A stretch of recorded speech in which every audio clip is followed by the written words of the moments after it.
नमस्कार दोस्तों, मैं मोहन कौशिक आपका स्वागत करता हूं। आज हम आपके साथ डिस्कस करने वाले हैं ईएमआरएस का एक महत्वपूर्ण टॉपिक।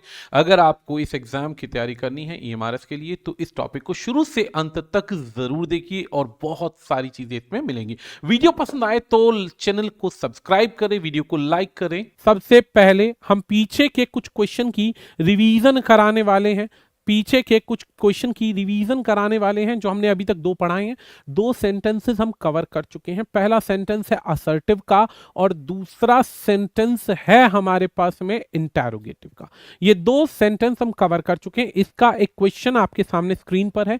पहले इस क्वेश्चन को देखिए। The new employer ask the manager, when do I have the report for work?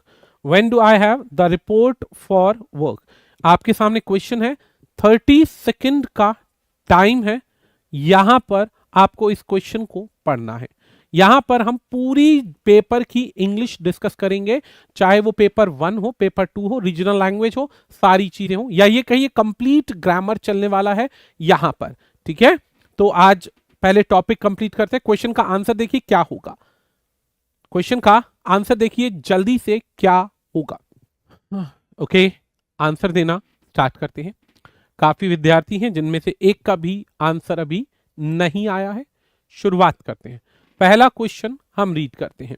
आप में से जो बच्चे अपना आंसर टैली करना चाहते हो यहां पर स्क्रीन को पॉज कर सकते हैं। पॉज करने के बाद में आंसर देंगे। प्रीति, ये दोनों का सिलेबस है। ग्रामर सब में कॉमन जिसमें है वहां पर हम करवा रहे हैं, तो अलग से नहीं है कि स्पेशली हम किसी एक एग्जाम को फोकस कर रहे हैं। ईएमआरएस में जितने भी पेपर में ग्रामर का लेवल है वो सारा कवर करेंगे। क्वेश्चन आपके सामने है, आंसर देना शुरू करते हैं। सबसे पहले जब हमने क्वेश्चन रीड किया बच्चा, तो हमारे पास सबसे पहली जानकारी आई कि दिया गया क्वेश्चन इंटरोगेटिव है। जब दिया गया क्वेश्चन इंटरोगेटिव है तो सेंटेंस में सैड टू का आस्क होता है, लेकिन ऑलरेडी अगर आस्क लिखा हो तो उसका टोल्ड किसी भी परिस्थिति में हम नहीं करते हैं। ये सबसे पहला पॉइंट है, उसका हम टोल्ड किसी भी परिस्थिति में नहीं करते हैं। सबसे पहला पॉइंट तो ये आ गया। सबसे पहला पॉइंट हमारे पास ये आ गया जिसमें दो ऑप्शन हमारे तुरंत में एलिमिनेट हो गए। तुरंत एलिमिनेट हो गए दो ऑप्शन। अब बढ़ते हैं आगे की तरफ। इसमें एक गलती और भी है कि जब इंटरोगेटिव सेंटेंस होता है उसमें दैट का प्रयोग नहीं होता है। ये दैट का इस्तेमाल आप तब करते हैं जब आप, सबसे पहले हमारे पास सेंटेंस आता है। इस सेंटेंस के अंदर क्या इशू था? तो इस सेंटेंस में सबसे पहला इशू था कि इंटरोगेटिव सेंटेंस है। इंटरोगेटिव सेंटेंस में इन्वर्टेड कॉमास को हटा के कभी दैट नहीं आता है। पहला इशू तो ये हो गया। दूसरा इशू सैड का टोल्ड नहीं होता है, आस्क होता है, यहां पे दूसरी गलती है। तीसरी गलती क्या है कि डू और डज अगर किसी इंटरोगेटिव में हो तो डू डज को इंटरोगेटिव में रिमूव करके हम वर्ब की सेकेंड फॉर्म लगा देते हैं। वर्ब हमारे पास में है हैव। हैव का सेकेंड फॉर्म हो जाता है दोस्तों हैड। हैव का सेकेंड फॉर्म हो जाता है हैड। जब हैव का सेकेंड फॉर्म हैड होता है तो वहां पर सही उत्तर बन जाएगा बी ऑप्शन का, और कोई ऑप्शन नहीं आएगा, और कोई भी ऑप्शन नहीं आएगा। ये बात ध्यान रखिएगा। बढ़ते हैं अगले क्वेश्चन की तरफ। नेक्स्ट क्वेश्चन आपके पास में है। नेक्स्ट क्वेश्चन देखते हैं सिंपल तरीके से। ये सेकंड क्वेश्चन है हमारे पास में। सेंटेंस कहता है, ये मिक्सचर ऑफ क्वेश्चन है, हम मिक्स क्वेश्चन दे रहे हैं एक दो। Everything is going to be all right, सब कुछ बिल्कुल सही हो जाएगा। Everything is going to be all right, सब कुछ सही हो जाएगा। सैड द डॉक्टर, डॉक्टर ने कहा सब कुछ सही हो जाएगा। आपके पास चार ऑप्शन है, सही उत्तर का चुनाव कीजिए। क्या आंसर होने वाला है? Everybody is requested find the correct answer. Everything is going to be all right. बहुत इजी क्वेश्चन है, जल्दी से देखना है सही उत्तर क्या बनेगा। Hurry up, make it fast.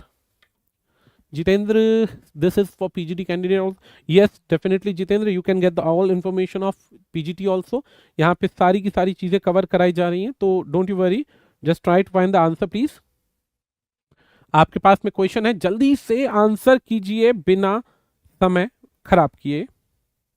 चलिए आंसर टैली करते हैं बहुत सिंपल तरीके से। पहला पॉइंट यहां पर है, डॉक्टर सैड लिसनर नहीं है तो टोल्ड नहीं होगा, बिल्कुल सिंपल। इन्वर्टेड कॉमास के साथ दैट आ जाएगा। इज एम आर को पास्ट में बदलते हैं तो वॉज वर आता है, और वॉज वर आता है तो डी क्वेश्चन हमारा सही हो जाता है। डी क्वेश्चन हमारा सही हो जाएगा, बिना समय को खराब करते हुए, बिना समय को खराब करते हुए। आंसर हमारा 1 मिनट में या 10 सेकंड में हो जाएगा। अगला सवाल है हमारे पास में, क्वेश्चन बहुत सिंपल है। इज ही ऑल राइट, ये एक क्वेश्चन है। I ask my neighbours wife about her husband Mrs Guliani. ये बहुत अच्छा क्वेश्चन है, इसको एक बार देखिए जल्दी से देखिएगा तभी आंसर बनेगा। मेक इट फास्ट, आपके पास में 10 सेकेंड्स है, hurry up. Try to find the right answer without wasting time, please. बहुत जल्दी आंसर आ रहा है। चलिए आंसर टैली करते हैं ताकि आपके आंसर्स बताए जा सकें। सबसे पहले सेंटेंस की स्टार्टिंग होती है। आंसर टैली कर रहा हूं, वीडियो पॉज कर लीजिएगा जिसको क्वेश्चन देखना हो। तो सबसे पहला है, is he all right now. सबसे पहले इस एडवर्ब को पकड़ लीजिए, नाउ का देन होना चाहिए, वही आंसर पढ़ेंगे।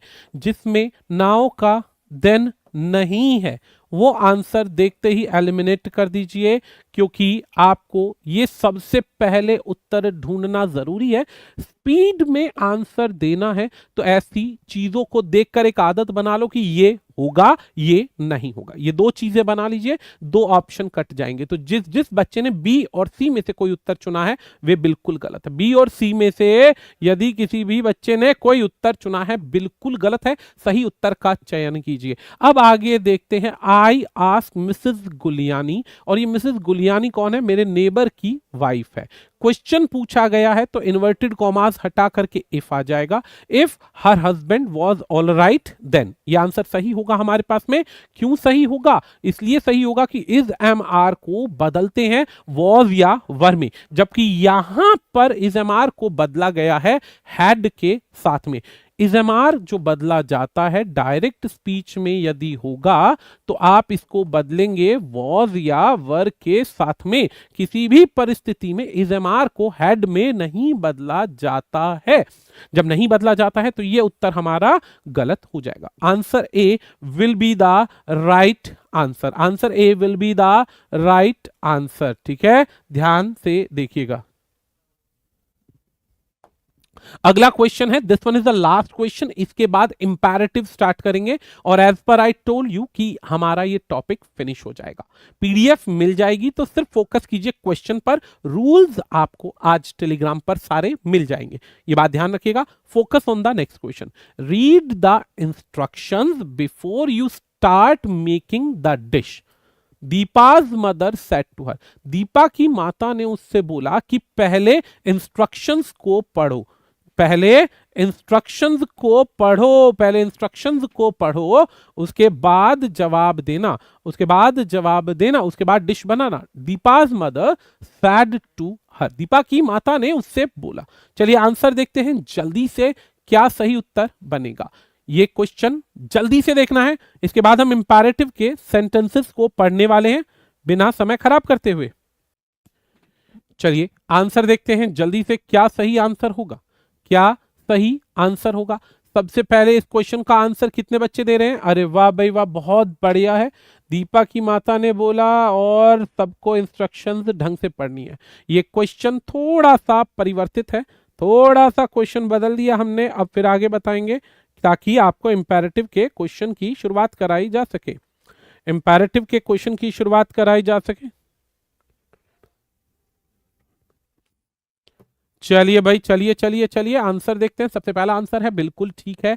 सबसे पहला सवाल है, ध्यान से पढ़ना है। इस क्वेश्चन को करने में आंसर बहुत आसानी से बनेगा, लेकिन याद रखना सबसे पहला क्वेश्चन क्या है कि जिस वाक्य की शुरुआत वर्ब की फर्स्ट फॉर्म से हो जाती है, जिस वाक्य की शुरुआत वर्ब की फर्स्ट फॉर्म से हो जाती है उन वाक्यों को इंपैरेटिव वाक्य की श्रेणी में रखते हैं। आई रिपीट, इंपैरेटिव वाक्य की श्रेणी में रखते हैं, जो हमने आज शुरू करना है, जो आज हमने शुरू करना इन वाक्यों की श्रेणी में रखा जाता है। ऐसे वाक्यों के अंदर इन्वर्टेड कॉमास को हटा के कभी दैट नहीं आता है, इनमें टू का प्रयोग होता है। तो चलिए देखते हैं। सबसे पहला कलम लेकर लिख लीजिएगा कि टोल्ड के साथ में किसी भी परिस्थिति में टू का प्रयोग नहीं होता है। आई रिपीट, टोल्ड के साथ में टू का प्रयोग कभी नहीं होता है। जब नहीं होता तो यह सवाल गलत है। पहली गलती यहां पर हो गई। दूसरी गलती क्या है कि सैड के बाद जब लिसनर है तो परिवर्तन करना अनिवार्य है। यहां पर परिवर्तन नहीं कर रखा, सैड का सैड कर दिया, तो ये ऑप्शन एक बार में गलत हो जाते हैं। अब आगे क्या है, told her to read the instruction before. Before के बाद यहां पे होल्ड कर लीजिए, बिफोर के बाद होल्ड कर दीजिए। दो तरीकों से सही उत्तर चुन सकते हैं, दो तरीकों से सही उत्तर चुन सकते हैं। पहला उत्तर आपके पास में है बिफोर यू स्टार्ट, वर्ब की फर्स्ट फॉर्म को बदलते हैं सेकंड फॉर्म में, तो वर्ब की सेकंड फॉर्म हो गई स्टार्टेड और उत्तर आ गया सही। वर्ब की सेकंड फॉर्म हो गई स्टार्टेड और उत्तर आ गया सही। तो हमारे पास में सही उत्तर है ऑप्शन नंबर सी। हमारे टेलीग्राम ग्रुप का नाम, पहली बात तो देखो सबसे ऊपर लिंक लगा हुआ है, पिन कर रखा है। टेलीग्राम आपको पिन में सबसे पहले ऊपर दिख जाएगा, आप उस पर क्लिक कीजिए, मिल जाएगा। टीचर्स अड्डा बाय टारगेट अभी चैट बॉक्स में सबसे ऊपर आ रहा है पिन में। बढ़ते हैं आगे की तरफ, आज की क्लास स्टार्ट करते हैं बच्चा इंपैरेटिव सेंटेंस में। इंपैरेटिव सेंटेंस के लिए सबसे पहला पॉइंट ध्यान दीजिए। सभी भी कौन भी बता रहा है भाई? चलिए अगला सवाल हमारे पास में है, क्या है? Imperative statement. इंपैरेटिव सेंटेंस कौन से होते हैं, उनकी पहचान पहले करनी जरूरी है। सबसे पहला होता है इंपैरेटिव सेंटेंस वे वाक्य होते हैं जिनकी शुरुआत आप वर्ब की फर्स्ट फॉर्म से करते हैं। जैसे आप किसी को ऑर्डर देते हैं तो ऑर्डर देने के लिए आप क्या कहते हैं? पानी लेकर आइए, तो ये इंपैरेटिव है। बैठ जाओ इंपैरेटिव है। चले जाओ इंपैरेटिव है। सो जाओ इंपैरेटिव है। अगर आप किसी को कहते हैं दवा समय पर लो, देश के झंडे का सम्मान करो, राष्ट्रीय गीत का सम्मान करो, तो ये एडवाइस है। अब किसी से रिक्वेस्ट करते हैं पानी दे दो प्लीज, तो ये सभी वाक्य इंपैरेटिव है। इंपैरेटिव वाक्य सबसे पहले शुरू होंगे तो इनकी शुरुआत होती है वर्ब की फर्स्ट फॉर्म प्लस ऑब्जेक्ट के साथ में। प्लस इसमें अगर नेगेटिव वाक्य आना है तो केवल और केवल बच्चा यूज करेंगे डोंट प्लस वर्ब की फर्स्ट फॉर्म के साथ ऑब्जेक्ट। जब आप किसी को कहते हैं don't touch my phone, don't come here, don't do it again, तो जब वाक्य की शुरुआत डोंट से होगी तो आप यूज करेंगे इंपैरेटिव का। किसका यूज करेंगे? Imperative sentence. बहुत अच्छे से याद रखना, भूलना नहीं है। बहुत अच्छे से याद रखना है, भूलना नहीं है ये बात को। आगे बढ़ते हैं, अगला पॉइंट यहां पे क्या है? सैड को हटाना है और आगे वाले हिस्से को पहचानना है। आगे वाला हिस्सा अगर ऑर्डर है तो ऑर्डर्ड लगा दो, रिक्वेस्ट, फॉरबेड, सजेस्ट, एडवाइज इनमें बदला जाता है। आगे वाला सेंटेंस चेंज होता है, किसमें बदलता है? बदलता है सेंटेंस अनुसार जो आगे स्पीच दी गई होगी। इसके बाद में इन्वर्टेड कॉमास को हटाना है, टू लगा देना है। पहला क्वेश्चन आपके सामने क्या है? पहला क्वेश्चन आपके सामने क्या है? ध्यान से देखते हैं। पहला सेंटेंस है he said call the first witness now. इस सेंटेंस को बहुत ध्यान से सुनना। जब ऐसा सेंटेंस बोला जाता है पहले गवाह को बुलाया जाए, तो जज ऑर्डर देता है, लिसनर सुनता है और लिसनर को बुलाना होता है पहला विटनेस। तो ऐसी परिस्थिति में सैड को हटाकर बच्चा हमें लगाना है ऑर्डर्ड। ऑर्डर्ड में देम क्यों आया ये समझ लीजिए। बहुत सारी वर्ब ऐसी होती हैं जिसमें ऑब्जेक्ट का आना अनिवार्य है। ऑब्जेक्ट का होना बहुत ज्यादा ही जरूरी है, ये बात ध्यान रखिएगा। और इन्वर्टेड कॉमास को हटाकर टू, बाकी सेम। नाउ का देन, बाकी परिवर्तन कुछ नहीं होगा, बाकी सभी परिवर्तन सेम रहेंगे। अगला सवाल है she said to me don't come here. She ने मेरे से कहा यहां नहीं आना है, तो she said to me don't come here, तो ना, नहीं, ना के लिए हमने एक वर्ड लगाया फॉरबेड। फॉरबेड यानी मना कर दिया, वहां पर नहीं आना है। नहीं आना है तो शी फॉरबेड मी। अब फॉरबेड का अर्थ होता है मना कर देना, तो उसके साथ में नॉट का प्रयोग नहीं होगा। नॉट का प्रयोग नहीं होगा, बाकी नॉट हट जाएगा। इन्वर्टेड कॉमास को हटा के to come here. Simple sentence. बढ़ते हैं सवालों की तरफ। पहला सवाल आपके सामने हमने दिया आंसर के साथ में। पहला सवाल हमने दिया, आंसर के साथ में ध्यान देना है। सबसे पहला सवाल क्या है हमारे पास में, she said spread the cloth in the sunlight. कपड़े सुखाने के लिए अक्सर हम ऐसे वर्ड का यूज करते हैं, क्या कहते हैं भाई, कपड़े सुखा दो, कपड़े सुखा दो। कहां पर सुखा दो, सूरज की रोशनी में यानी धूप में डाल दो। And do not wash anything else, और इसके अलावा कुछ धोना नहीं है, उठा के बस सुखा दो, उठा के सुखा दो, धोना नहीं है। अब सेंटेंस में आप पढ़ेंगे तो बहुत सिंपल है, ध्यान से देखिए, सैड को हटा के ऑर्डर्ड लगाया, she ordered him, inverted commas की जगह टू, बाकी सेम आ जाएगा, कोई परिवर्तन नहीं करना पड़ेगा कोई भी। अब इसके बाद में डू नॉट हट जाएगा, एंड लगा करके जब अगला वाक्य होगा तो एंड है, और नॉट टू कर दीजिए। डू डज का प्रयोग या किसी सहायक क्रिया का प्रयोग नहीं करना पड़ेगा, सहायक क्रिया का प्रयोग नहीं करना पड़ेगा। And not to wash anything else साधारण वाक्य बन जाएगा। सेम ऐसे ही अगला सवाल है, captain said to soldier stand at ease. अक्सर क्या होता है, कैप्टन की बात आती है तो कैप्टन सोल्जर्स को जो भी बोलेगा वे बात करेंगे ऑर्डर्स की, वे क्या करेंगे, आदेश देंगे। आदेश देंगे तो क्या कहा जाएगा, कैप्टन कमांडेड द सोल्जर्स, कुछ नहीं करना, to stand at ease. Question आसान है, 10 सेकंड में बन जाएगा। पहला क्वेश्चन आप सभी के सामने है, पहला क्वेश्चन आप सभी के सामने है, जल्दी से सॉल्व कीजिए। पहला क्वेश्चन आप सभी के सामने है, जल्दी से देखिएगा। हाँ जी, फॉरबेड का मतलब मना करना होता है, बिल्कुल सही है।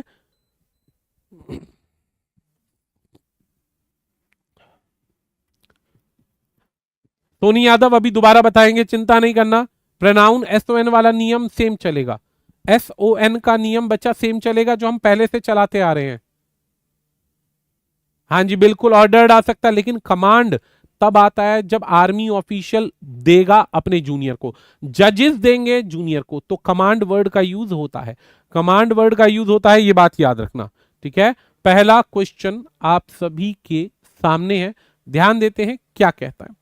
पहला क्वेश्चन कहता है, राज सैड टू हिज फ्रेंड्स, राज ने अपने दोस्तों से बोला, प्लीज हेल्प मी, मी यानी ये प्रोनाउन SON वाला नियम आ गया, please help me in this task. आपको दो चीजें बदलनी है। सबसे पहला तरीका क्या है, आपको मैंने बताया था, पहला तरीका तो यह है कि जहां पे दिस का दैट हो जाए वही उत्तर हो जाएगा। पहला तो उत्तर यह है कि दिस को देख लिया, दिस का दैट जिसमें दिया जाएगा वही उत्तर बन जाएगा बिना देरी किए। पहली बात तो ये हो गई। दूसरी बात क्या है बच्चा, दूसरी बात यहां पर है कि प्लीज का प्रयोग किया गया है। प्लीज का इस्तेमाल कभी भी हम करते हैं तो वो आदेश देने के लिए नहीं करते, किसी को धमकी नहीं देते, और सैड टू परिवर्तन नहीं है, तो पहला चेंज आ गया आपके पास में, Raj requested his friends to help him in this का दैट टास्क हो जाएगा। बढ़ते हैं अगले सवाल की तरफ। एक और सवाल है, बहुत अच्छा ध्यान से पढ़िएगा, बहुत अच्छा सवाल है, ध्यान से पढ़ना है, इजीली हो जाएगा। थ्रेट का मतलब होता है निशा जी किसी को धमकी देना, थ्रेट का मतलब होता है किसी भी चीज को धमकी देना, ऐसा व्यक्ति जो किसी को धमकी देता हो। धमकी दो प्रकार की होती है, एक होती है चेतावनी जिसमें आप सुधार करना चाहते हैं, एक होती है चेतावनी जिसमें सुधार करना चाहते हैं, और एक होता है थ्रेटन जिसमें आप सुधारना नहीं चाहते हैं, आप डांटना पीटना या मारना चाहते हैं। दोनों में अंतर है। उत्तर है, the gardener said to the children, please do not pluck any flowers, कृपया फूलों को मत तोड़िए, कृपया फूलों को मत तोड़िए। जल्दी से देखिएगा क्या उत्तर होगा।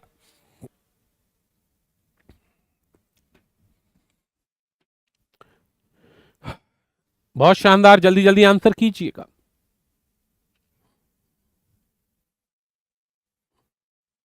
आंसर देखते हैं। सबसे पहला क्वेश्चन क्या है, सबसे पहले क्वेश्चन को देखते हैं। जब भी आपके पास सेंटेंस आता है सबसे पहले पहचानिए कि इन्वर्टेड कॉमास के बाद सब्जेक्ट नहीं है, तो ये इंपैरेटिव का सेंटेंस है।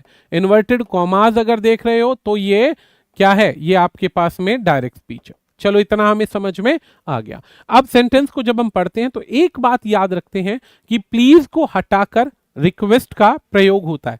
जब रिक्वेस्ट नहीं है तो प्लीज हटा दिया, रिक्वेस्ट हो गया।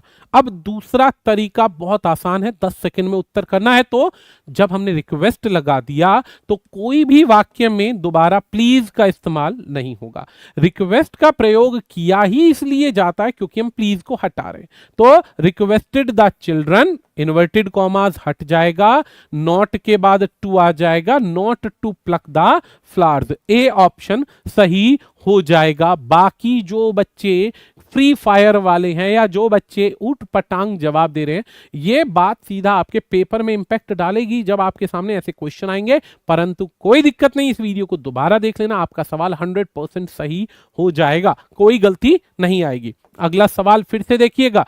सवाल है, mother said to Megha leave for your office now. बहुत इजी क्वेश्चन, 10 सेकेंड में सवाल करना है, ये स्पीड बना लीजिएगा। 10 सेकेंड।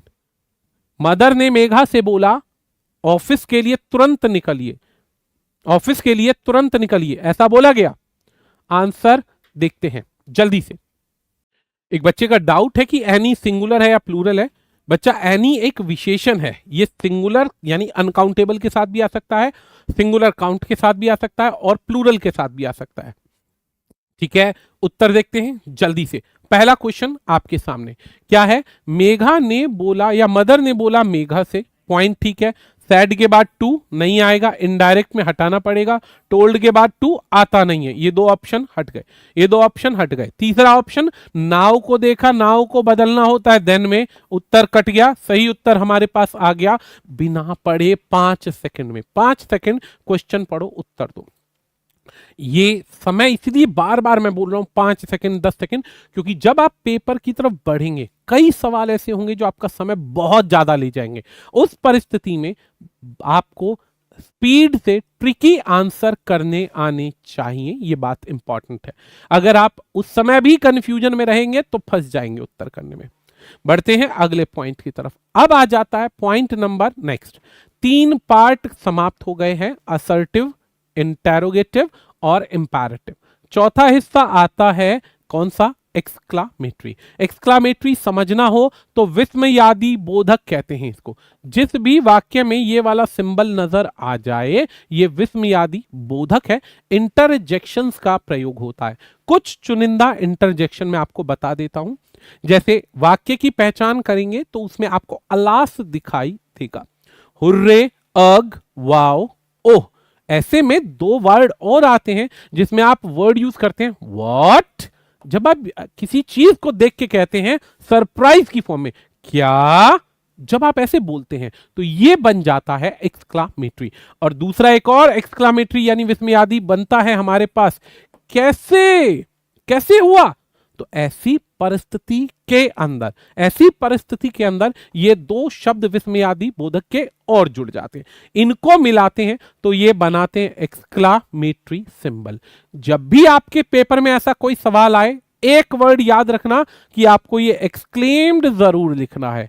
ऐसा कोई वाक्य नहीं होगा जिसमें आप एक्सक्लेम्ड ना लिखें, ये बात याद रखना।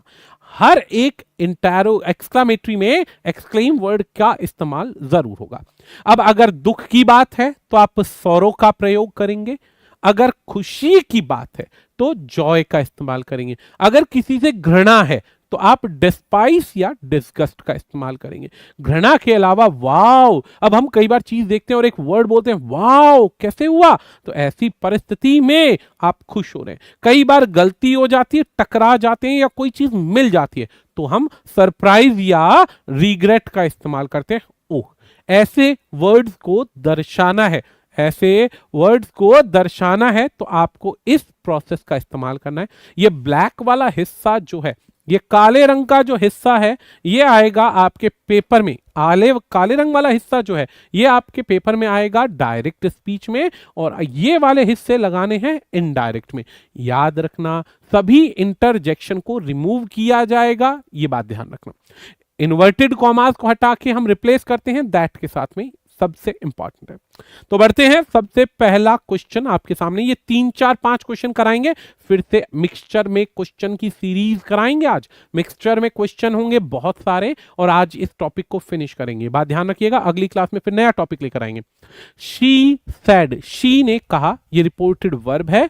रिपोर्टेड वर्ब में कहा हुर्रे। हुर्रे क्या है? एक इंटरजेक्शन है। इंटरजेक्शन का मतलब होता है विस्मयादि बोधक के साथ आप अपनी फीलिंग दर्शा रहे हैं। We have won this match. खुशी की बात है, कहते बहुत खुशी की बात है कि हम मैच जीत गए। हम मैच जीत गए और ये बात क्या है? बहुत खुशी की है। अब इसको बदलना है, इनडायरेक्ट में बदलना है। तो इनडायरेक्ट में बदलना है तो अब ऐसी परिस्थिति में क्या करेंगे? सैड को हटाकर लिखा जाएगा एक्सक्लेम्ड। एक्सक्लेम मतलब उसने रिएक्ट किया। कैसे रिएक्ट किया जब उसे पता चला? तो रिएक्शन को कहते हैं एक्सक्लेम करना। हुर्रे अगर आएगा तो विद जॉय लिखेंगे आप, exclaim with Joy, inverted commas को हटाकर दैट। अब आ जाता है वी, SON वाला नियम याद कर लेना भाई, जो पहला नियम पढ़ाया था कल। पहला नियम पढ़ाया था कल। पहले नियम में हमने बताया था कि यदि लिखा आ जाए वी, आई और वी बदलेगा स्पीकर में। अब स्पीकर तो शी है, एक लड़की है, यानी थर्ड पर्सन है, लेकिन हमें तो बहुवचन लगाना है, तो शी का बहुवचन दे हो जाएगा। शी का बहुवचन हो जाएगा दे। हैज हैव का हैड वॉन दैट मैच। कोई परिवर्तन में कंफ्यूजन नहीं है, सिर्फ एक चीज याद रखनी है, सैड को हटाकर क्या लगेगा। बाकी सभी चीजें पुराने नियमों पर चलेंगी, कोई नया नियम नहीं आएगा। कोई नया नियम नहीं आएगा, सारे पुराने नियम चलेंगे। अगला सवाल है दूसरा। लड़की कहती है she sad how beautiful is the rain. कितनी बढ़िया बरसात हो रही है, कितनी बढ़िया बरसात हो रही है। ये अगर सवाल है आपके सामने, अगर ये डायरेक्ट स्पीच में सवाल है तो हाउ का प्रयोग हम कहते हैं अरे वाह कितना बढ़िया बरसात हो रही है। अभी 2 दिन पहले जयपुर में बरसात हुई थी, एकदम ठंड बढ़ गई, तो अब ऐसी परिस्थिति में हम कहते हैं कितनी बढ़िया बरसात है। तो जब हम बोलते हैं तो तारीफ कर रहे हैं, हम क्या कर रहे हैं? तारीफ कर रहे हैं। तो एक्सक्लेम्ड विद जॉय का इस्तेमाल किया जाएगा, सबसे पहला पॉइंट। इन्वर्टेड कॉमास के बाद आ जाएगा दैट। ये सबसे इंपॉर्टेंट क्वेश्चन है, ये क्वेश्चन बच्चे को फंसाते हैं, ये 2 क्वेश्चन 3 क्वेश्चन इसीलिए करा रहा हूं, फंस जाओगे, याद रखना। अब ऐसी परिस्थिति में कहता है how beautiful is the rain. अब हाउ को हटा के तो हमने एक्सक्लेम विद जॉय लगा दिया है, इन्वर्टेड कॉमा की जगह दैट लगा दिया। अब वाक्य की शुरुआत कैसे करेंगे? वाक्य की शुरुआत करने के लिए ये सब्जेक्ट उठाएंगे, सबसे पहले लिख देंगे द रेन। इजमार को उठाकर यहां लिख देंगे वॉज, और ब्यूटीफुल से पहले लगा देंगे वेरी ब्यूटीफुल। हाउ रेन की जगह कर देंगे वेरी ब्यूटीफुल, क्योंकि हाउ हम तभी लगा रहे हैं जब हम कहते हैं कितना सुंदर है, यानी बहुत ज्यादा सुंदर है, तो आप लिख सकते हैं the rain was very beautiful. ये क्वेश्चन नंबर नेक्स्ट पढ़ते हैं। अगला सवाल कहता है he said bravo you have done well. बहुत शानदार। ब्रावो वर्ड का इस्तेमाल हम कब करते हैं? ब्रावो वर्ड का इस्तेमाल हम तब करते हैं जब हम किसी की तारीफ करते हैं कि आपने बहुत बेहतरीन काम किया। ब्रावो बहादुरी को दर्शाता है। ब्रावो वर्ड जो होता है बहादुरी को दर्शाता है। अभी हाल फिलहाल के अंदर अभी यहां पर ही बहुत बढ़िया काम हुआ था, बहुत ही बढ़िया काम हुआ था। क्या कि कुछ मनचले शैतानी कर रहे थे, तो एक कन्या ने उठा करके डंडा छड़ी लेकर के रोड पे पीट दिया त्रिवेणी चौराहे पर, और सारे संस्थान वाले देख रहे थे और खुश हो रहे थे। तो ये क्या था? एक बहादुरी का काम किया, मजा आ गया था देखने में भी कि यस कुछ किया है। तो अब ये सेंटेंस आया he said bravo you have done well, तुमने बहुत बेहतरीन काम किया। अब ऐसे में याद रखना, जब ये केवल एक वर्ड आ जाए ब्रावो, ये कंफ्यूज करेगा। ऐसे में ब्रावो का मतलब होता है किसी की प्रशंसा करना। ब्रावो क्या होता है? किसी की प्रशंसा करना। अब प्रशंसा करने के लिए वर्ड क्या यूज किया जाएगा? अपलॉडेड। वर्ड यूज किया जाएगा अपलॉडेड। अपलॉडेड किसकी तारीफ करी है? किसी व्यक्ति की तारीफ करी है, तो अपलॉडेड हिम। याद रखिए सेइंग दैट यहां से लेकर यहां तक की फिक्स लाइन याद रख लीजिए, आपको सटीक उत्तर मिल जाएगा। He applauded him saying that. You बदल जाएगा लिसनर में, लिसनर नहीं है तो ही हैड डन वेल। ये वाला क्वेश्चन और ऊपर वाला क्वेश्चन याद रखना पजल करेगा, पजल करेगा, इसीलिए समझना है, ठीक है। लास्ट क्वेश्चन सिंपल है, ऊपर वाले क्वेश्चन की तरह। शी सैड कितना बढ़िया सरप्राइज है, तो exclaimed that it was a pleasant surprise. It was a pleasant surprise. Inverted commas वोमास सब हो गए। बढ़ते हैं पहला क्वेश्चन आपके सामने। पहला क्वेश्चन आपके सामने। एक बच्चा कहता है केवल पासिंग मार्क्स चाहिए, बच्चा केवल पासिंग मार्क्स चाहिए, तो पासिंग में अगर अच्छा स्कोर कर देंगे ना तो रैंकिंग भी चाहिए होती है, नहीं तो बच्चा कट ऑफ में अटक जाता है, सेकंड और थर्ड कट ऑफ में अटक जाता है, कई बार बुलावा नहीं आता है। इसीलिए प्रत्येक जो नंबर है बहुत ज्यादा जरूरी है, प्रत्येक नंबर बहुत ज्यादा जरूरी है, ये बात याद रखिएगा। जितना अच्छा स्कोर होगा उतना अच्छा आपका नंबर आने के चांसेस है। अगला सवाल पढ़ते हैं। Old man of Latur sad, Latur से बूढ़ा व्यक्ति बोलता है, लातूर से बूढ़ा व्यक्ति बोलता है क्या? Alas my only son is dead. कहता है दुख की बात है, मेरा एक ही बेटा था और वो मर गया। बहुत अच्छा क्वेश्चन है, इसको देखिए एक बार। वीरप्पन क्या कहते हैं, सर प्लीज बताइए ना whether the grammar will also be helpful in English paper 2। If it is possible kindly check the paper of KVS और NVS paper 2 as per we do not have exactly information related to paper number 2, but if we use to check the syllabus then you will get information कि हाँ उसमें syllabus में grammar है, और grammar है paper 2 के अंदर तो 60 मार्क्स स्कोर करती है अगर, या 60% का स्कोर करती है पेपर 1 में। तो याद रखना पेपर 2 में सब्जेक्ट स्पेशल में 60%, 40% ही है लिटरेचर, याद रखना भाई 40% लिटरेचर है केवल और केवल। ओल्ड मैन ऑफ लातूर, बूढ़ा व्यक्ति जो लातूर का था, कहता है मेरा केवल एक ही बेटा था और वो बेटा क्या हो गया भाई? निपट गया। निपट गया मतलब क्या ने कहा कि उसकी मृत्यु हो गई। जल्दी से देखना है सही उत्तर क्या होगा, जल्दी से देखते हैं। ओल्ड मैन ऑफ लातूर, बूढ़ा व्यक्ति कहता है कि मेरा केवल एक ही बेटा था और वो मर गया। अब सवाल को देखते हैं तो अलास का इस्तेमाल करते हैं दुख को दिखाने के लिए। तो old man of Latur exclaim with sorrow, ये सही है। पेन नहीं आएगा, एंग्विश नहीं आएगा, दो बातें हो गई।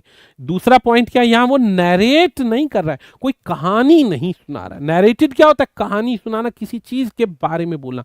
नैरेट नहीं कर रहा है, कहां लिखा है नैरेट करना? नैरेट नहीं कर रहा है, वो सीधा बोल रहा है। बोल रहा है दैट के बाद में हिज ओनली सन, केवल एक ही बेटा था, वॉज डेड। नैरेट जब लिखा ही नहीं है तो क्यों लिखेंगे सॉरोफुली नैरेटेड?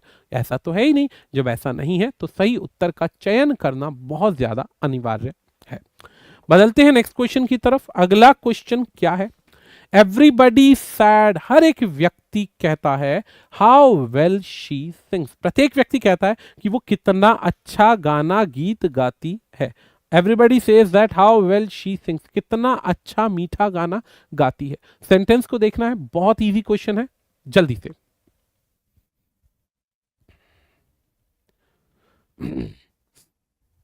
आंसर ध्यान से देखिएगा क्या आएगा।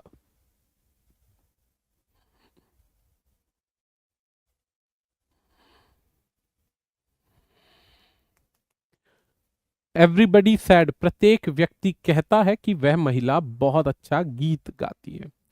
ठीक है, जल्दी से देखते हैं, सही उत्तर की तरफ बढ़ते हैं। सी ऑप्शन, बी ऑप्शन, यही दो ऑप्शन आ रहे हैं।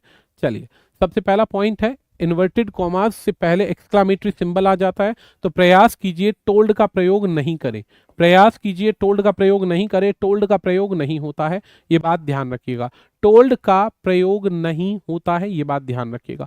दूसरी बात क्या ध्यान रखनी है, इन्वर्टेड कॉमास के बाद दैट आता ही आता है। ये अब दो ऑप्शन तो कट गए, तो एक्सक्लेम के बाद में शी सिंग्स वर्ब की फर्स्ट फॉर्म है, वर्ब की फर्स्ट फॉर्म के साथ SEIS है जो कि नहीं होता है। यानी कि इनडायरेक्ट स्पीच का प्रयोग हम तभी तो करते हैं जब हम बीते हुए समय की बात करते हैं कि बहुत अच्छा गाती है और हम किसी और को बताएंगे तो वो पास्ट हो जाएगा, और पास्ट हो जाएगा तो सी ऑप्शन हमारा सही होगा।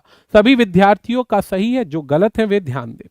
अगला सवाल है स्पेक्टेटर सैड, स्पेक्टेटर कहते हैं, ऑडियंस और स्पेक्टेटर का डिफरेंस बताइए जरा। ये question fill in the blanks में कई पेपरों में देख लिया, कई बच्चों को पता ही नहीं है कि कहां ऑडियंस आएगा कहां स्पेक्टेटर। तो चलिए बताइए जरा difference between audience and spectator. Homonym का क्वेश्चन है, देखते कितने बच्चे जवाब दे पाएंगे। ऑडियंस और स्पेक्टेटर में क्या अंतर होता है, ये सवाल है, याद रखना। Audience sad, the Spectator sad Bravo, well done players, बहुत अच्छा खेले। ये दो वर्ड का उत्तर बताना जरूरी है, और इसका उत्तर भी बच्चों ने जवाब देना शुरू कर दिया है। जल्दी से देखिए क्या सही आंसर होगा। सही उत्तर क्या होगा देखते हैं।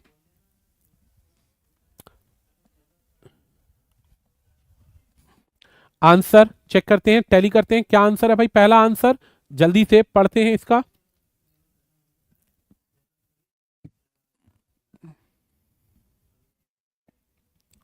चलिए आंसर देखते हैं। सबसे पहले रिपोर्टेड वर्ब को जब आपने पढ़ा तो ये वाले सिंबल से पता चला कि यहां पे तारीफ हो रही है। तो शाउट होता है चिल्लाना, चिल्लाना किसी बंदे पर। अगर हम चिल्ला रहे हैं तो वो चीयर कर रहे हैं। चीयर होता है खुशी में चिल्लाना, और शाउट होता है किसी व्यक्ति पर चिल्लाना। व्यक्ति पर चिल्लाना, डांट नहीं रहे हैं। पहली गलती तो ये हो गई। दूसरी गलती ये हो गई यहां पे, जब मैंने कहा था किसी भी सेंटेंस में ब्रेवो लिखा आ जाए तो आपको अपलॉडेड वर्ड का यूज करना है। अपलॉडेड वर्ड का यूज करना है, ये बात ध्यान रखिएगा। अपलॉडेड का मतलब होता है प्रशंसा करना। अब दो वर्ड है, uploaded the players saying that. Uploaded the players, players की तारीफ करी बोलते हुए, क्योंकि यहां पर एक पॉइंट आ गया, पहले तारीफ करी है और फिर कहा वेल डन प्लेयर्स, तो saying that they had done well, they had done well is the right answer। तो सी ऑप्शन सही होगा। जो बच्चे अभी गलत उत्तर दे रहे हैं उनका ध्यान रखिए अपने आप और सही उत्तर का चयन कीजिए। अगला पॉइंट आता है हमारे पास, कुछ ये वर्ड्स हैं, मैं चाहूंगा इसका, मैं पीछे हट रहा हूं, एक स्क्रीनशॉट ले लीजिए, जल्दी से इसका स्क्रीनशॉट ले लीजिए, जरूरी है ये पार्ट, जरूरी है ये पार्ट, इसका स्क्रीनशॉट ले लीजिए, क्योंकि ऐसे बेहद सेंटेंसेस देखेंगे जिसमें आप पजल रहेंगे। तो ठीक है, मैं शुरू करता हूं, उम्मीद कर रहा हूं आपने स्क्रीनशॉट ले लिया होगा।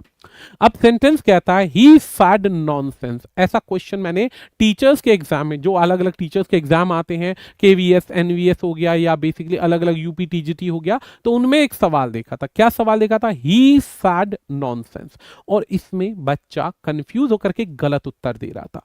आपको गलत उत्तर नहीं देना, आपको समझना है कि आप किसी को कह रहे हैं nonsense, welcome, thank you, good night, happy Holi, happy Diwali, good morning, good evening, ऐसे वर्ड्स जब आप बोलते हैं तो आपको क्या करना है? बहुत सिंपल तरीके से, अगर कोई व्यक्ति कहता है ही सैड नॉनसेंस, तो इसका इनडायरेक्ट बनाना है।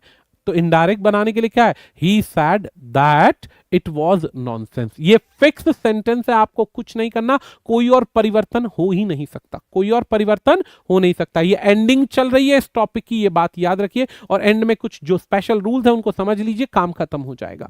अगला सवाल है शी सैड वेलकम, तो he said it was welcome, it was welcome, simple सा पॉइंट है। शी सैड थैंक यू, और अगर ऐसा सेंटेंस आता है तो आप सीधा लिख सकते हैं शी थैंक्ड मी, उसने मेरा शुक्रिया अदा किया।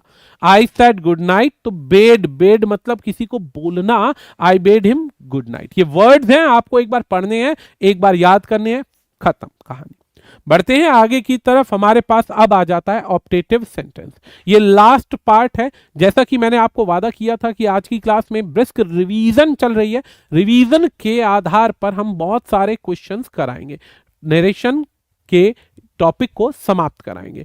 तो अब सबसे पहला पॉइंट आता है हमारे पास में, गुप्ता जी या गुप्त सर, जो भी भाई आप बोल रहे हैं, आप शुरू में तो आपने सुना नहीं जो हमने बोला है, अब ऐसे में बीच में कमेंट करते हैं तो कोई फायदा नहीं। आप पहले वीडियो को शुरू से देखिए, हमने क्या बताया था उसके बारे में बात करेंगे, ठीक है। दूसरा वर्ड है आपके पास में क्या, कि सवाल को देखना है। दूसरा पॉइंट क्या है? ऑप्टेटिव अंतिम वाक्य समझना। ऑप्टेटिव वाक्य होते क्या है? ऐसे वाक्य होते हैं जिसके अंदर आप साधारण सा 4 पॉइंट बोलते हैं। 4 पॉइंट बोलेंगे तो ऑप्टेटिव वाक्य बनेंगे। पहला पॉइंट आपके पास में क्या है? पहला पॉइंट होता है जब भी आप किसी को बद्दुआ देते हैं। कई बार आपने सुना होगा, बहुत सारे लोग किसी ना किसी को बद्दुआ दे रहे होते हैं, यार ये तो बंदा गलत है, इसके साथ ऐसा हो जाना चाहिए, बर्बाद हो जाना चाहिए, ऐसा हो जाना चाहिए, वैसा हो जाना चाहिए। तो जब ऐसे वाक्य बोलते हैं तो वर्ड आता है कर्स का। कर्स कहते हैं बद्दुआ देना। ऐसे ही कई बार हम आशीर्वाद भी देते हैं। बड़े हमारे सीनियर होते हैं, अक्सर कहते हैं कि बड़ों का आशीर्वाद लेना अनिवार्य है। बड़ों का आशीर्वाद तभी मिलेगा जब आप कुछ अच्छा करेंगे, तो ब्लेस। कई बार हम किसी के लिए प्रार्थना करते हैं। कई बार होते हैं ना, कई लोग किसी के लिए प्रार्थना करते हैं, खुश रहे तू सदा ये दुआ है मेरी। कुछ ऐसे बहुत सारे गीत है जिसमें हम दुआएं करते हैं। और लास्ट वर्ड है काश वाले वाक्य, विश भी कर देते हैं कई बार हम कि ऐसा होना चाहिए, वैसा होना चाहिए। ये अंतिम पार्ट, अंतिम प्रहार, फिर सवाल खत्म है। अब सवाल के अंदर आपको पहले पहचान करनी है कि ये ऐसे वाक्य दिखेंगे कैसे। क्वेश्चन आएगा तो पता कैसे चलेगा कि ये ऑप्टेटिव है या नहीं है। तो पहला पॉइंट आता है, सबसे पहला, ज्यादातर वाक्यों की शुरुआत इसकी मे से होती है। अक्सर कहते हैं may God bless you, may you live long, may my enemy die soon, ईश्वर करे मेरे दुश्मन जल्दी समाप्त हो जाए। तो जब ऐसे वाक्यों की बात होती है तो उन्हें कहते हैं ऑप्टेटिव सेंटेंस, इन्हें कहते हैं ऑप्टेटिव सेंटेंस। याद रखना, सबसे पहले सैड को बदलना है इन 4 वाक्यों में। यह आपको पहचानना है कि इन्वर्टेड कॉमास में क्या लिखा गया है। इन्वर्टेड कॉमा में दुआएं दी गई हैं, बद्दुआएं दी गई हैं, या फिर कर्ज किया गया है, प्रार्थना की गई है, यह आपको पहचानना है। इन्वर्टेड कॉमास को हटा करके दैट लगेगा और जो भी सहायक क्रिया है, हेल्पिंग वर्ब है, वो सब्जेक्ट के आगे चला जाएगा। ये 3 परिवर्तन और आखिरी टॉपिक भी समाप्त हो जाएगा। जैसे कहते हैं she said may God pardon him, she कहती है कि ईश्वर उसको माफ करे। अब यहां पर शी प्रार्थना कर रही है, माफ भगवान ने करना है, तो हमने कुछ नहीं किया, सैड की जगह प्रे कर दिया। शी प्रेड दैट, दैट के बाद में गॉड, में आगे जाएगा माइट, बाकी सेम, बाकी सेम, कोई परिवर्तन नहीं, कोई डिफिकल्टी नहीं, कोई नई चीज नहीं है। अगला पॉइंट कहता है they said long live the king, long live the democracy, ये एक वर्ड है। तो दे सैड, उन्होंने बोला कि भाई जीवन जो हमारा जो राजा है वो अमर रहे। तो दे के साथ में यहां पे आप प्रे भी लगा सकते हैं, विश भी लगा सकते हैं, दोनों आ सकते हैं, प्रे भी और विश भी। कई बार होता है हमारी इच्छा है कि हमारा राजा सदैव सालों साल जिए, करोड़ों साल, मतलब जब तक सूरज चांद रहेगा उसका नाम रहेगा, कुछ इस तरीके की बातें। तो दे प्रेड दैट, प्रेड दैट के बाद में किंग पहले आ जाएगा क्योंकि दुआएं मांगी जा रही हैं। तो याद रखना इसकी शुरुआत मे से ही होती है। जितने भी ऑप्टेटिव वाक्य हैं इनकी शुरुआत होगी तो मे से ही होगी। तो किंग माइट लिव लॉन्ग। सवाल खत्म होते हैं ऑप्टेटिव के, क्वेश्चन शुरू करते हैं। पहला क्वेश्चन आपके सामने, आज के 5 क्वेश्चन और होंगे, 5 के बाद नरेशन समाप्त है। 50 क्वेश्चन की प्रैक्टिस आपको वैसे ही मिलेगी जो टीचर्स अड्डा टेलीग्राम के ग्रुप पर आ जाएगा। इसका ग्रुप पिन कर रखा है हमने ऊपर, आप उस पर जाकर ज्वाइन कीजिए जल्दी से, ताकि आपको इसकी बहुत अच्छे से पीडीएफ मिल जाए। जो बच्चे प्रैक्टिस करेंगे उनको 50 क्वेश्चन मिल जाएंगे, ये बात ध्यान रखना। सवाल आपके सामने है, देखते जाइएगा। Many many happy returns of your birthday we said, हमने बोला ईश्वर करे तुम्हारी, भाई जाहिर सी बात है, बहुत सारी खुशियां मिले, बहुत सारी खुशियां मिले। मेक इट फास्ट, जल्दी से देखते हैं सही उत्तर क्या बनेगा। हाँ बिल्कुल बिल्कुल ज्योति, आई विल ट्राई, मैं बोलता हूं।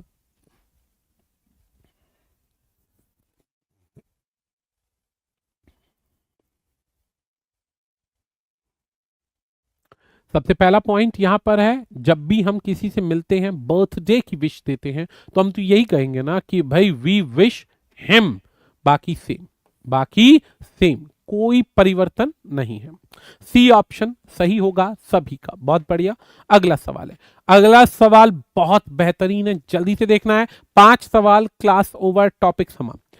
अगली क्लास का टॉपिक आप बता दीजिए क्या पढ़ना है, अगली क्लास का टॉपिक आप बता दीजिए, आपकी इच्छा। मेजॉरिटी वाले विद्यार्थियों की बात सुन के हम चलेंगे, जो टॉपिक पढ़ना है जल्दी से बता दीजिए। 20 क्लास की रिवीजन में एक क्लास में एक टॉपिक पढ़ाने की कोशिश करेंगे, याद रखिए। और जो जो बच्चे पहली बार इस चैनल पर आए हैं, इस चैनल को सब्सक्राइब कीजिए, वीडियोस को लाइक कीजिए, ताकि ढेर सारा कंटेंट हम आपको प्रोवाइड कर सकें। जो टॉपिक पढ़ना है कमेंट बॉक्स में लिख दीजिएगा, हम वही टॉपिक स्टार्ट करेंगे। May you live long and prosper, said the old lady to her son, said the old lady to her son, जल्दी से देखते हैं। ओल्ड लेडी ने अपने बेटे से बोला ईश्वर करे खूब लंबी आयु हो और खूब तरक्की पाओ, खूब लंबी आयु हो और खूब तरक्की पाओ। भाई बहुत अच्छा क्वेश्चन है, देखते हैं। चलिए हाँ भाई देखते हैं, ईडियम्स कराने हैं, एक्टिव पैसिव कराने हैं। चलिए जल्दी से देखते हैं, पार्ट ऑफ स्पीच करा देते हैं। चलिए देखते हैं भाई जल्दी से। सवाल हमारे पास में ही, यहाँ पे 2 वाक्य बोले गए। पहला वाक्य बोला गया खूब लंबी आयु हो। दूसरा वाक्य बोला गया समृद्धि पाओ, तरक्की पाओ। दो यहां पर बातें बोली गई, एक नहीं बात बोली गई है, दो बातें बोली गई हैं। दो बातें बोली गई हैं तो पहली बात में आशीर्वाद नहीं दे रही है, पहली बात में क्या कर रही है, प्रार्थना कर रही है। Prayed for her sons long, ये तो गलत हो गया भाई, अपोस्ट्रोफे का यूज क्वेश्चन में नहीं है तो हम भी नहीं करेंगे। Pray for her son, old lady prayed for her son, अपने बेटे की उम्र के लिए प्रार्थना करती है और प्रार्थना करके बोलती है, प्रार्थना में क्या बोलती है, that he might live long and prosper, कि वो लंबी उम्र रखे और तरक्की पाए। ठीक है जी, बहुत शानदार। जल्दी से देखते हैं अगला क्वेश्चन। जो ये सवाल कर गया मैं मान जाऊंगा उस बच्चे को ये टॉपिक आ गया। देख लेते हैं कि आता है या नहीं आता है। जल्दी से रिप्लाई कीजिएगा, मेक इट फास्ट, जल्दी से रिप्लाई करना है। क्या सही उत्तर होगा? अगला सवाल, Socrates said virtue is it's on reward, virtue is it's on reward. देखते हैं सही उत्तर क्या होगा, मेक इट फास्ट, 10 सेकेंड्स है आपके पास में। सुष्मिता, सुषमा, ओके ठीक है, जल्दी से देखते हैं सही उत्तर क्या बनेगा हमारे पास में। ओके, आंसर टैली करते हैं। सबसे पहला पॉइंट है, ये वाला हिस्सा जो है एक तरीके से प्रोवर्ब की बात कर रहा है। प्रोवर्ब की बात कर रहा है यानी कि ऐसा वाक्य जिसमें कोई परिवर्तन नहीं होगा, कोई परिवर्तन नहीं होगा। तो जब परिवर्तन नहीं होगा तो यहां पे चेंजिंग है और यहां पे चेंजिंग है, ये नहीं हो सकते हैं। और सैड का बच्चा यहां पे सेज कर दिया, अपनी मर्जी से नहीं बोल रहा है, बोला गया था, तो सी ऑप्शन सही हो जाएगा। याद रखना, जनरल ट्रुथ और यूनिवर्सल, जनरल फैक्ट और यूनिवर्सल ट्रुथ में परिवर्तन नहीं होता है। जनरल ट्रुथ और यूनिवर्सल फैक्ट्स में या ट्रुथ में परिवर्तन नहीं होता है। अगला क्वेश्चन जल्दी से देखिएगा, बहुत अच्छा क्वेश्चन है, जल्दी से उत्तर करना है, जल्दी से उत्तर करना है। अगला क्वेश्चन क्या कहता है? क्वेश्चन आपके पास में, could you, he said to the interviewer, could you please repeat the question. He ने इंटरव्यूअर से बोला कि क्या आप क्वेश्चन को रिपीट कर देंगे? आंसर देखिएगा। चलिए आंसर टैली करते हैं बहुत सिंपल तरीके से। बहुत कम बच्चे जवाब दे रहे हैं, आता है जवाब नहीं दे रहे, तो अपने आंसर को देने का प्रयास करो भाई। सबसे पहले सेंटेंस में हमने पढ़ा कि क्वेश्चन मार्क है और हेल्पिंग वर्ब से शुरुआत हो रही है। क्वेश्चन मार्क है और हेल्पिंग वर्ब से शुरुआत, मोडाल से शुरुआत हो रही है। यदि किसी सेंटेंस की शुरुआत मोडाल से हो रही है तो इन्वर्टेड कॉमास को हटा के इफ या वेदर आएगा, जिसमें इफ या वेदर नहीं है वो दो ऑप्शन कट जाएंगे, वो दो ऑप्शन कट जाएंगे। कल की क्लास जिसने नहीं देखी वो देख लेना, आपको समझ में आ जाएगा कि सी गलत क्यों है। ये सी गलत क्यों है, कल की क्लास जिसने नहीं देखी है वो पढ़ लीजिए पहले, नहीं तो गड़बड़ हो जाएगी। अगला सवाल आता है, इफ ही कुड, अब रिक्वेस्टेड लगा दिया तो प्लीज हट जाएगा, ए ऑप्शन भी गड़बड़ है भाई, डी ऑप्शन आ जाएगा, if he could repeat the question. ये आज भी पढ़ाया, कल भी पढ़ाया, रिवाइज कर लीजिए, दोबारा देख लीजिए, फायदे में रहेंगे, उत्तर बनेगा। अगला क्वेश्चन देखते हैं जल्दी से। देवालीना विश्वास, I'll try my best, I'll try my best. The Prime Minister said that no one would be allowed to disturb the peace. ये एक इनडायरेक्ट क्वेश्चन है, इनडायरेक्ट क्वेश्चन को डायरेक्ट में बदलना है, याद रखना, इनडायरेक्ट स्पीच है और डायरेक्ट में बदलना है। मेक इट फास्ट, बहुत अच्छा क्वेश्चन है। The Prime Minister said no one would be allowed to disturb the peace.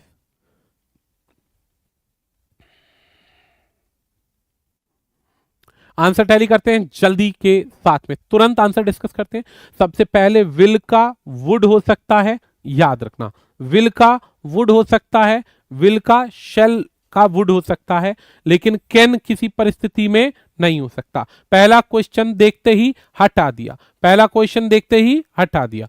आगे बढ़ते हैं, सवाल कहता है, आगे क्या है भाई, we shall not allow anyone, we shall not allow anyone to disturb the peace, ठीक है भाई। और एक कहता है no one will disturb the peace. अब no one will disturb the peace के अंदर अलाउ कहां गया क्वेश्चन में, तो वो अलाउ करने की बात कर रहा है कि हम किसी को अलाउ नहीं करेंगे, और इसमें अलाउ नामक वर्ब है ही नहीं है, तो ये तो गलत हो गया।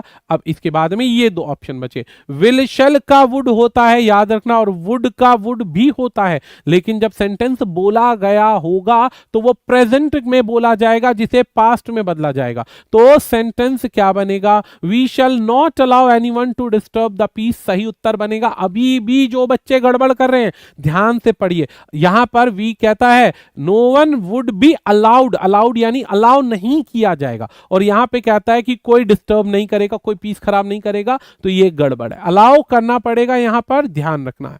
आगे बढ़ते हैं, अगला सवाल। This is the last question of today's class, आज की क्लास का अंतिम प्रश्न है, और जिस बच्चे को समझ में आ रहा है वीडियो को लाइक करते जाइए, और अगर नए हो तो चैनल को सब्सक्राइब करते जाइए। ऐसी ढेर सारी वीडियोस हम लेकर आएंगे। अगली क्लास में 20 दिन की रिवीजन है, 2 दिन हो गए हैं, 18 दिन बाकी है, और पूरा सिलेबस रिवाइज कराएंगे, हमारी जिम्मेदारी है, ये बात ध्यान रखना बच्चा।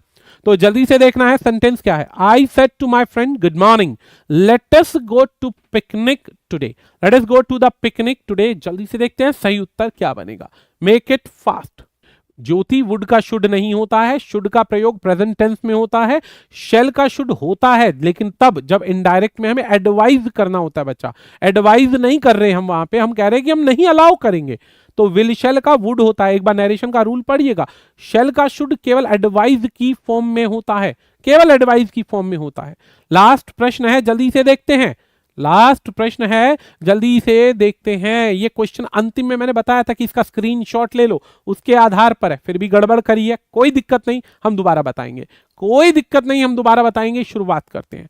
आई said to my friend good morning. सबसे पहली बात, सैड का टोल्ड ना करके हमने क्या किया है बच्चा जी, विश किया है। I wish my friends good morning, good morning एक बात हो गई। And proposed that, proposed that याद रखिएगा, लेट अस जिस वाक्य में स्पीच में दिया जाता है, जिस भी स्पीच में लेट अस दिया जाता है वे वाक्य सही होते हैं, प्रपोज या सजेस्ट का प्रयोग करते हैं। अब यहां पर अस को बदलेंगे बच्चा जी वी में, दे में नहीं बदलेंगे, अस को बदलेंगे वी में, क्योंकि अस को फर्स्ट पार्टी के रूप में, फर्स्ट पर्सन के रूप में लिखा गया है। जब फर्स्ट पर्सन के रूप में लिखा गया है तो we should go for picnic that day हो जाएगा। बी ऑप्शन सही है। इसी प्रकार से आज की क्लास हमने बहुत सारे क्वेश्चंस करे, बहुत सारी डिटेल पढ़ी, टॉपिक हमारा समाप्त है। इसमें अभी भी हमने 5 क्वेश्चन और दे रखे हैं, अभी भी 5 क्वेश्चन और हैं। इन 5 क्वेश्चन की पीडीएफ आपको तुरंत मिल रही है, इस क्वेश्चन को सॉल्व करना अनिवार्य है। और अब अगली क्लास में हम कोई एक ऐसा टॉपिक लेकर आएंगे जो सबका कॉमन हो। काफी बच्चे कह रहे थे, तो प्रयास करेंगे हम सबसे पहले कल की क्लास में सेंटेंस में क्या यूज करेंगे, सब्जेक्ट वर्ब एग्रीमेंट का टॉपिक ले लेते हैं जो सबका कॉमन इंटरेस्ट का होगा। और जल्दी से एक काम करना है, बस रिवीजन करनी है। और जो बच्चे नए हैं चैनल को सब्सक्राइब कीजिए, वीडियो को लाइक नहीं करते हैं आप लोग, 250-400 बच्चे देखने पहुंच जाते हैं, वीडियो को लाइक करने के लिए थोड़ा सा मनोबल हमारा भी डाउन कर देते हैं। प्रयास कीजिए, अगर साथ बैठे हैं तो थोड़ा सा हमें भी सपोर्ट कीजिए, हम आपके साथ बने हुए। पीडीएफ आपकी मिल जाएगी टीचर्स अड्डा बाय टेलीग्राम, टीचर्स अड्डा बाय टारगेट अभी के ग्रुप पर। आज के लिए इतना ही, कल मिलते हैं। बहुत बहुत शुक्रिया, धन्यवाद।